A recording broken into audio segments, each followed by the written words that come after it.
куртаи момои ман, тоқии лолои ман, зеботарин дар ҷаҳон ҷомаи бобои ман. офарин.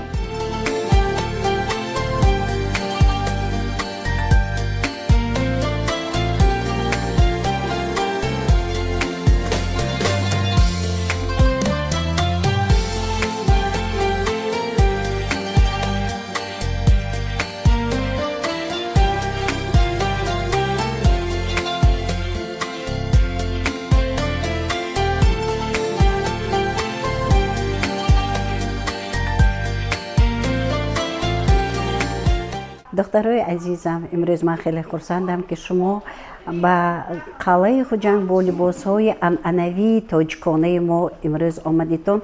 бо дидани шумо, бо тарзи либоспӯшии шуморо дида ман хеле хушнуд шудам. чӣ хеле ки мебинед дар ин мағозаи мо либосҳои тоҷиконаи мо зеб дода шудааст, барои намоиш гузошта шудааст. барои шумо бо ин духтаракҳои азизам ҳамаи ин чизро мо омода намудем, то ин ки шумо фарҳанги тоҷиконаимонро, решаи худро гум накунед. ман умедворам ки ҳар яке шумо момо доред, модар доред, аз онҳо сабақ гирифтаед, тарзи либоспӯшӣ, маданияту урфу одати тоҷиконаи моро аз онҳо омӯхтаед. бо вуҷуди ҳаминам имрӯз мо кӯшиш дорем, саъй дорем ки ҷавонои имрӯзаи мо аз фарҳанги худ бегона нашаванд, дур нашаванд, либоси зебои моро ба бар кунанд, чунки ҳар як миллат, ҳар як ҳалқият либоси ба худ хосро дорад. чӣ хел ки шумо мебинед, мана ҳиндуёнро бо ҳамон саришон мешиносанд, шотландиҳоро бо ҳамон либоси катаки, бо ҳамон мешиносанд. моро тоҷиконро бошад бо ҳамин либоси миллии худамон ба монанди чакан, атласу атрас мешиносанд. дирӯз як меҳмон аз хориҷ омада буданд, ман ҳамонро ба шумо мехоҳам ки қисса намоям. вай омад ба мағоза даромад, гуфт ки ва ин қадар зебо ин чизои шумо, ин қадар хушрӯи либосои шумо. ман мегӯд тӯёи мо, маъракаҳои мо ба монанди шумо нест. ани шумо зеботару хушрӯйтару занҳотонам хушрӯй будеянд, либосашонам шинам, урфу одататонам хушрӯй. гуфта бениҳоят тасаввуроташ оиди халқияти мо, оиди урфу одати мо, оиди маданияти либоспӯшии мо бениҳоят баҳои баланд дод ки ман худам аз ин бениҳоят болидам.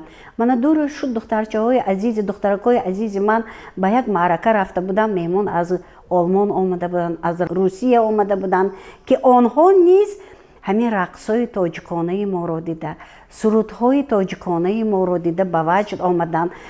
илтимос намуданд ки мо ба онҳо рақси тоҷиконаи худро омӯзем ва онҳо ҳамроҳи мо рақс намуданд. бинобар ҳамин ҳам ҳарчанд ки ҳозир дунё ҷаҳонӣ шуда истодааст, мо як чизи беҳтаринро аз дигар халқият гирифта истодем, ё як чизи беҳтарини моро дигар халқият ба худ интихоб карда истодааст. бо вуҷуди ҳамин ҳам мехостам ки шумо урфу одати моро, анъанаҳои миллии моро ҳеҷ вақт фаромӯш накунед. ин аз насл ба насл бояд ки гузарад, чунки фарҳанг, тарзи либоспӯшии мо, одоби мо ин миллати моро муаррифӣ мекунад. бинобар ҳамин ҳам оянда ки шумо ҳаститон, оянда барои шумо мо ҳаме инро омода намудем, барои шумо инро барои намоиш мондем ки шумо ин чизҳоро ҳеҷ вақт аз хотир набароред. доим дар хотир дошта бошед ки решаи тоҷикон киҳо буданд, тоҷиконро бо кадом чизҳо мешиносанд, бо кадом шахсиятҳои бузургаш дар олам машҳур шудааст, бо кадом шаҳру шаҳрҳояш, шаҳрдорияш машҳур шудааст. инро ҳеҷ гоҳ набояд ки мо фаромӯш кунем.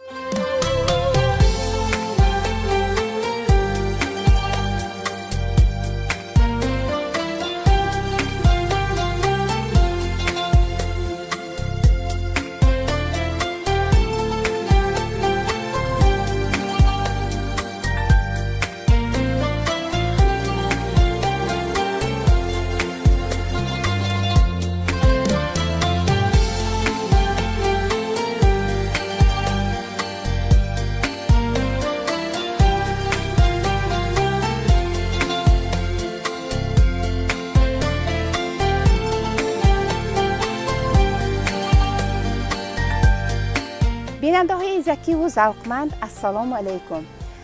شاعر بسا عالی می فرماید من بنده آن کسی که ذوق دارد در گردن خود ز عشق طوق دارد. موضوع ما است البته فرهنگ لباس پوشی و عرف و عادت‌های قدیمی تاجیکان که امروز مادران ارجمند ما، دختران، گل دختران زیبای وطن پاسدارنده عرف و عادت و عنعنه‌های مادران خویش هستند و بی‌گزند تا فردایان خواهند بود. مرحمت نگاه شما به فرهنگ لباس پوشی ما، ما چی کار باید کنیم؟ جوانانی که امروز به حیات مستقلانه قدم‌های استوار می‌گذارند که آنها پاسدارنده همین عرف و عادت‌های مادران خویش باشند. وقتی که به این دختران نظر کردم ایام جوانی خویش، دورانی که در حقیقت هر یک لباس، هر یک رسم و آیین، هر یک فرهنگ عائله‌داری ما یک مضمون و مرام خود را داشت، بار دیگر خاطر رسان شدم، یادرس شدم و امروز افتخار میکنم که تحت سیاست پیگیرانه سرور دولت، پیشوای ملت، اساسگزار صلح و وحدت ملی، پرزیدنت جمهوری تاجیکستان محترم امام علی رحمان، فرهنگ ما، طرز لباس پوشی ما، عائله‌داری ما و آن عرف و عادت‌هایی که نیاگان ما داشتند، بار دیگر یک چهره نو، بار دیگر یک رسم و رسوم نو و خاصتا برای جوانان یک پیراهه نو را شد.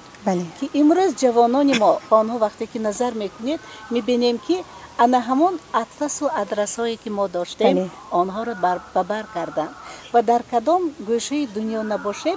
وقتی که من در مجلس نمایندگان مجلس عالی جمهوری تاجیکستان فعالیت داشتم، طریق سفر به بسیار دولت‌های خارج کشور رفتم و در آن جایی که یک لباسی ملی خود پوشیده باشم، این 10 سال 15 سال پیش بود، لیکن مردم حتما با آن با یک نظری عجیب نظر میکرد. ببینید که هر یک رنگ، هر یک لباس، طرز دوختن لباس، طرز پوشیدن لباس خاص مردم تاجیک است و خاصتا با استقلالیت دولتی رسیدن جمهوری تاجیکستان بار دیگر اطلس، ادرس و چکر یک رنگ و روی تازه گرفت و امروز وقتی که در دختران آن را ببر میکنند، ما با آنها نظر میکنیم و افتخار میکنیم که ما تاریخ خیلی قدیمه، یک عنعنه‌های خوب جاودانه و از گذشتگان خود میراث بسیار عجایب داریم. میراثی داریم که آن را امروز جهانیان می‌آموزند و وقتی که من به دولت‌های خارجی حتی سفر میکنید یا خارجیان می‌بیایند، حتما از همین لباس‌های ما خریداری میکنند و از همین لباس ما افتخار رو یک برای خودشان درسی عجایبی ملی میگیرند. ارمغان میبرن به دولتی خویش. بله ارمغان میبرند و وقتی که خودتان به اون دولت ها سفر میکنید یا طریق رادیو و تلویزیون میبینیم که آنها هم الکی لباس ما را ببر کردن. یعنی این لباسی است که ترنمگری رسم و آیین های ملی، این لباسی است که میراث گذشتگان نیکانوم ما که هزار ساله ها آن قدر خود، قیمت خود، زیبایی خود را گم نکرد و خاصتا وقتی که ما درباره میبینیم که عروس نو با همین لباس اطلس و ادرس و پیشواز خوشدامن و خسور میبراید، وقتی که با شوهرش در یگان معرکه ها می نشیند، حتما میگوییم که این تاجیک است. یعنی این لباسی است که هم تاجیکستان را معرفی میکند، هم تاجیک بودن ما را بار دیگر به تمام جهانیان نشان میدهد. ای دختر نازنین قدرس، زیبنده تو را لباس اطلس، رویت که همیشه لاله رنگ است، با کرته اطلست و جنگ است. و من امروز در حقیقت بار دیگر به همون شعر رو به خاطر آوردم و به هر یک شما نظر کردم و دیده ایستادم که لباس شما، چهره شما، هر یک نفر افتخار از گذشتگان ما، افتخار از رسم و آیین‌های ما، از میراث گذشته و امروزه ما درر می‌دهد. من توی‌های تاجیکانه ما بینید که با همین سرودهای بسیار دلچسب که از گذشتگان ما میراث گذاشته است، میراث آمده است، آغاز می‌برد. همه آنچه که امروز ما در نظر داریم و از تاریخ دولتداری تاجیکستانی ما درک می‌دهد، با آن خاطر است که ما آن را نگاه داریم، پاس داریم، به گذشتگان میراث گذاریم و باشد که در هر یک خاندان ما بخت و سعادت، خوشنودی و خرسندی، یک دیگر فهمی، زیبایی، حرمت و عزت طرفین همه روی صمیم انداز باشد. از همین انعنه ها سرچشمه میگیرد زندگی آباد ما. آفرین. سرچشمه میگیرد پایداری دولت و ملت ما. بیایید برای آنکه صحبت ما باز هم گرم و جالب گردد یک ترانه ناب شنویم، بعد صحبتمان را ادامه دهیم.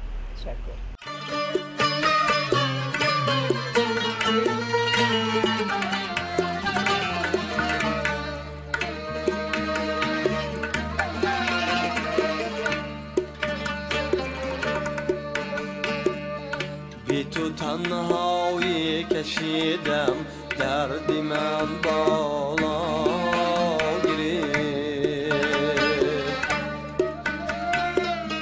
بی تو تنهایی کشیدم درد من بالا گرفت. دید رنگی من طبیب بود در بری من جا گرفت. دوست یارم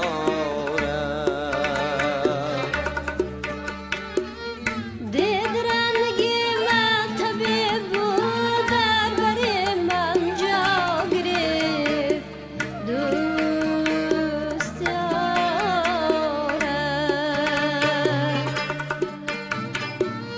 یار بی پروای من از من خبرداری نکرد. یار بی پروای من از من خبرداری نکرد. گرچه دودی آهی آتش بار من دنیا گرفت. دوست یارم دل تپیدم داشت از تصویر درونی سینم. دوست یارم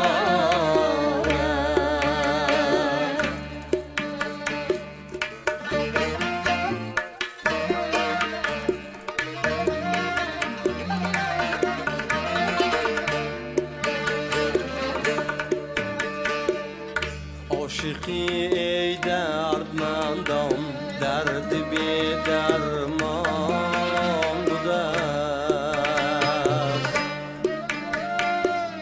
عاشقی دردمندم درد بی درمان بوده است.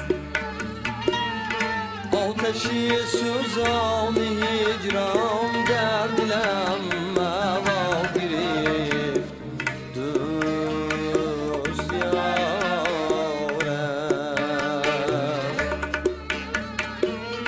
آتشی سوزان هجران در دلم هوا گرفت. دوست یارم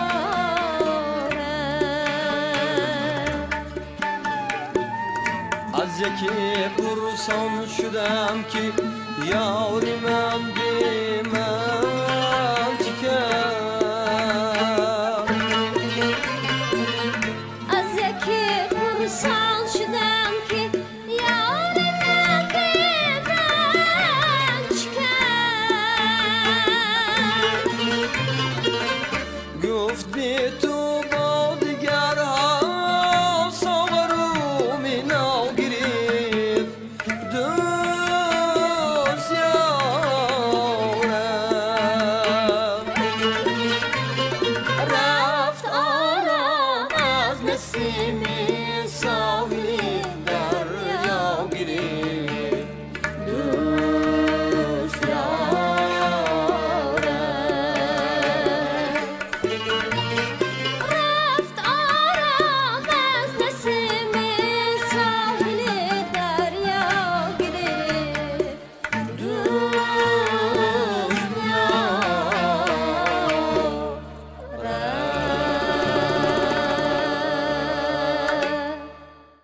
مشکلی که گفتیم فرهنگ لباس پوشی مادران تاجیک از قدیم الایام پابرجا بود و خواهد ماند. ما به لباس های رنگارنگ گل دختران نظر کرده باوری کامل داریم، مطمئن هستیم که قرنهای قرن لباس های مامای خیش را، بابای خیش را، اجدادان خیش را از تن به در نمی کنند. در حقیقت هم امروز ما وقتی که به دختران نظر میکنیم در تن آنها لباس اطلس، ادرس و چکن وجود دارد. هر یک آن رمز مخصوص خودش را دارد. اگر نظر کنید یگان دختری تاجیک به یگان زنی تاجیک به نزیبیده نمیماند. انهمی کرتی اطلس، ادرس، چکن زیبنده است. انهمی فرهنگ لباس ما رو در عرصه بین الخلقی ما رو چون تاجیک و دختری تاجیک اطلس پوش مثلا معرفی میکند. ما خرد بودیم، مادر ما با ما لباس های اطلس ریخته میدادن. وقتی که ایدها میشد البته ما تیاری میدیدیم. بله. با ما از البته اصلا لباس اصلا بهترین این لباس اطلس و گلدوزی بود. ما آمادگی میدیدیم، سرامای میشتیم، مایده بافی میکردیم، اسمه میمالدیم به قاشما، با دستامو هینا میمالدیم. آمادگی میدیدیم که ما همین ایدها رو قید میکنیم و همه با دلی کشاد با یک خورسندی خوشحالی آمادگی میدیدیم. و وقتی که می کودک بودیم ما با اسمین پسمانده های انمو کرته ها لباس های ملی از پاره های آن به ما زاچه ها ساخته میدادن. ان همین زاچه که دی همراه دوگانه هم بازی میکردیم و در سیمای خود ما معلم یکی طلبه هر خیل بی کلان میدیدیم. یعنی اون چه که پدر و مادران ما میکنند همین ما نقش بازی میکردیم.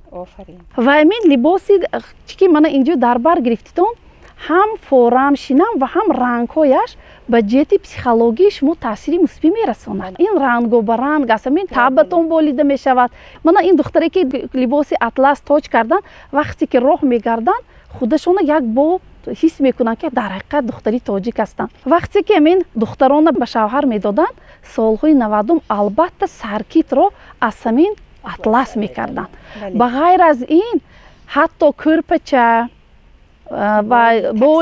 بله کرپه میگفتن همون از اطلس میکردن که این جهاز هم خانه رو باز یک جلو میداد، خانه ها و یک نور میرسانید و از تاجیک و تاجیکستانیان همین معرفی میکرد. خانه شما مهمان ها می آمدند و این با این یعنی و این خودشون که فخر میکردن. من در خاطرم هست در تشکیلات جمعیتی کار میکنم و نماینده های خارجی به ما اومدن.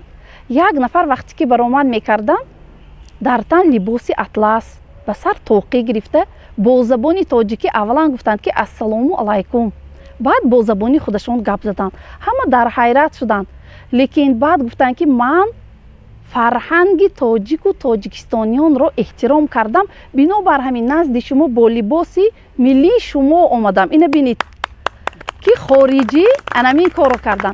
پس چی ما نمیتوانیم آیا که همین لباس زیبایی که همه ما به زیبنده است، همه ما به شینم است، ما همین رو نمیپوشیم؟ اکنون باز یک چیزی مهم است که در عائله و عائله داری هم اگر وقتی که عروس خاندان همین لباس زیبا میپوشد همه با او به هوس نگاه میکنند، با مهر نظر میکنند. سالهایی که ما عروس شده بودیم بیشتر اطلس های نمودش بود، نماشام میگفتند، اطلسی زرد میگفتند، اطلسی سرخ و سفید بود، میجگان خاصیت خام بود، برگی کرم بود. بغیر از این سالهای 90 اطلسی سیمدار به رسمیت در آورده بود و البته از همون چیز ما هم گرفته میپوشیدیم. یک روز در حاضر همینجا به نگاه کردم در خاطرم رسید کرتی لباس اطلسی نماشام پوشیده بودم. یک نفر از قفایم اومدن زن گفتن که دخترم در حقیقت به شما زیبنده است. انا همین در حقیقت به شما زیبنده بوده گفتنی گپ مرا وادار میساخت که من گمان میکردم که حقانی بهترین ها هستم، من زیباترین هستم و خودم باز هم بالیده روح احساس میکردم. من گفتنی هستم که در حقیقت این انهای ما باید از خاطرمون نبراریم. این انهای این لباسهای ما به فرزندانمون به آیندگانمون باید رسونیم. اینو ببینید که اگر سالهای 90 بشه من علاقه یک چند سال گذشته است، لیکن نو بسته بین تا حال من куртаи атлас мепӯшам. баъзеҳо мегӯянд ки акнун синни сол калон шавад, вобаста ба он бояд рангҳоша интихоб кунам, лекин рангҳое ки сабз, сурх, зард, ин баръакс одамро болидарӯҳ мекунад. бинобар ҳамин ман гуфтанӣ ҳастам ки ин яъне ҳам боз рамзи он буд ки рангҳои гуногун кардан маънои онро дошт ки ҳаёти мо рангин бошад. бигзор ҳаёти ҳар яки шумо рангин бошад. ҳатто ҳамин ранги гаҳвораам рангҳои гуногунро мекарданд ки кӯдак ва давраи беолоиш, давраи ҷӯшу хурӯш ҳамаи рангҳоро бинад ки анами хел вай ба воя расад гуфта. ана акнун ман гуфтанӣ ҳастам ки бигзор бошад. то ҳоло ман худам ҳам барои саркиҳити ҳамин ҷиҳози фарзандонам либоси атлас гирифта мондам. баъд ба мо мегуфтанд ки агар он зане ки дар сандуқи худ ҷиҳози худ аз ҳамин либосҳои атласу гулдӯзӣ дорад вай зани ба сомон аст мегуфтанд.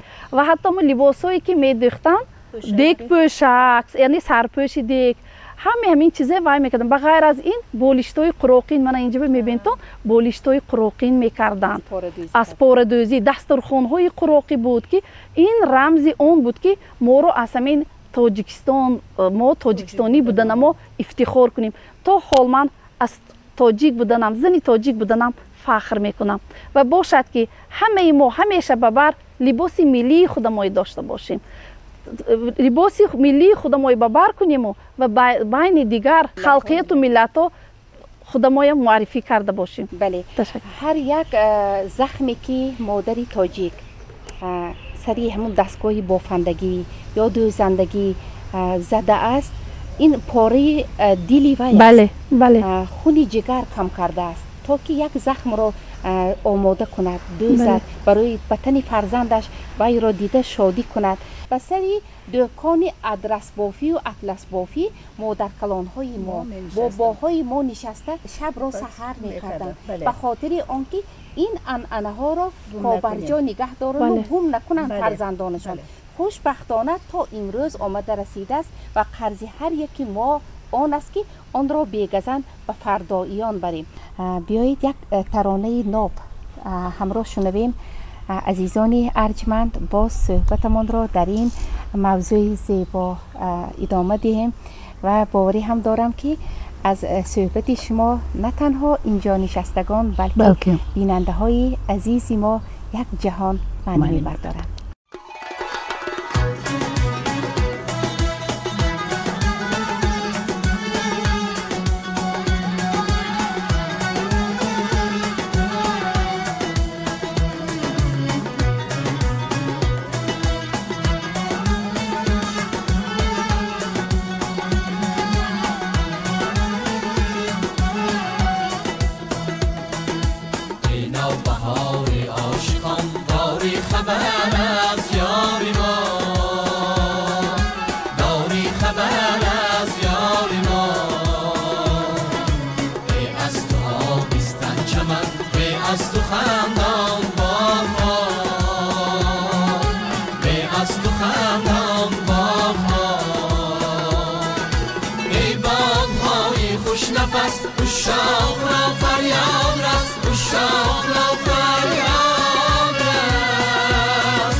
شدم کین روی خوش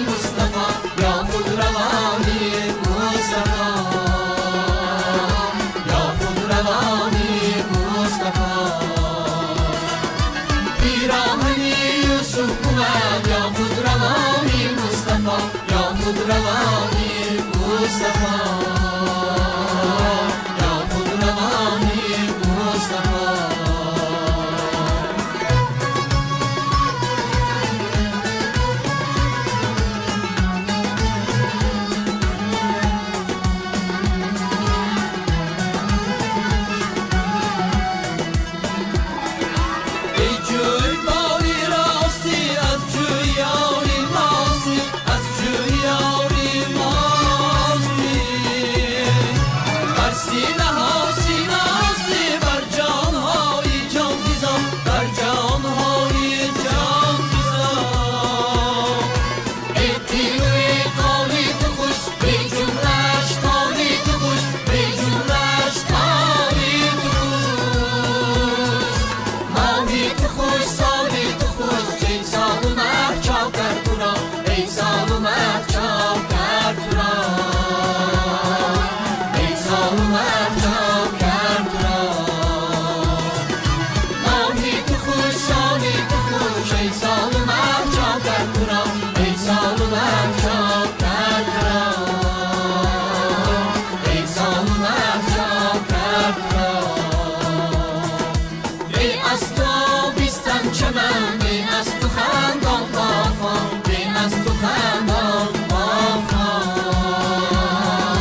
ای از تو خندان باخان ای از تو خندان باخان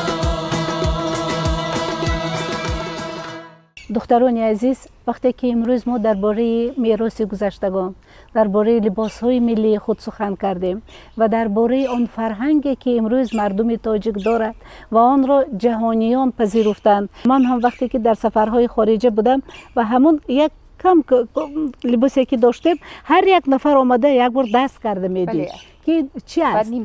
نیمتنه ها. خاصتا همین لباس‌های اطلسی ما یک انانه در دوره گذشته وابسته به سن و سالی هم بود. دختره که جوان چه خیلی باید اطلس پوشد، عروس جوان چگونه باید پوشد، که آدمایی که کلانسال شدن و باید چگونه ببر کنند. لیکن این تاریخی است که من 1000 ساله ها گذشته است. اطلس بود، چکن بود و امروز به همین چکن نظر کنید چقدر رنگ و باری که دارد. فکر میکنید که همین امروز ما در همین باغستانی که نشستیم، باغستانی کمال خجندی و گلهایی که در اینجا شکوفانه است، ما فکر میکنیم که نقش آن، نشان آن در همین لباسهای ما، در همین چکنهای ما، در همین اطلس و ادرس های ما طنین انداز است. ما سر تعظیم به پیشوای ملت، اساسگذاری صلح و وحدت ملی، نفری وحدت آفر و وحدت آور، نفری که در یک طول مدت کوتاه تاجیکستان را در تمام جهان معرفی کردند، فرهنگ ما را به تمام جهانیان آموزانیدند، نفری که امروز افتخار از تاجیک و تاجیک بودن خود میکنند و در وجود ما، در سرشت ما، آن گذشتگان ما را از نو زنده و پاینده نگاه میدارند و باوری دارم که هر یک نفر شما میراثبر گذشتگان خود خواهد شد. هر یک نفر شما نفری شد خواهد بود که بعد طول چندین سالها این روزهای ما را به خاطر میبیارید. شمایان میراثبر زندگی ما، کار و فعالیت ما، نامبرداران گذشتگان نیکنام خود، نفرانی هستید که جامعه و جمعیت به شمایان امیدهای زیاد دارد. انمین انانه های ما، فرهنگ ملی ما، انمین آنچه که پدر و مادران گذشتگان ما و ما میراث گذاشتن همه روز زنده و پاینده نگه بدارید. این سخنانی شما را حلقه برگوش میکنند جوانان ما و کم هم نمیشوند. باشد که دخترکان ما آینده سازی ملت باشند. در عرفیت میگویند که اگر یک پسر را ما تربیه کنیم، یک عائله را تربیه میکنیم. اگر یک دختر را ما تربیه کنیم و دانش دهیم، ملت را تربیه میکنیم. یک ملت، یک جامعه با نفوذ تربیه می‌یابد. و باوری هم داریم که اینجا نشستگان چقدر دخترای زیبا در آینده عائله خود را بانی میکنند و راهبری میکنند و فرزندانی سالم و صالح را تربیه میکنند در این جاده. تشکر زیاد معلمه های عزیز. از نشستن با شما خیلی شاد هستم و از گفته های شما. در آینده میخواستم ما گل دختران تاجیک فرهنگ تاجیکان را در روزگارداری، در عائله داری آن را نمونه نماییم. بیننده های عزیز و ارجمند، اینجا رسیدیم به فرجام برنامه. تا دیدن دیدار، سربلند و سعادتمند باشید.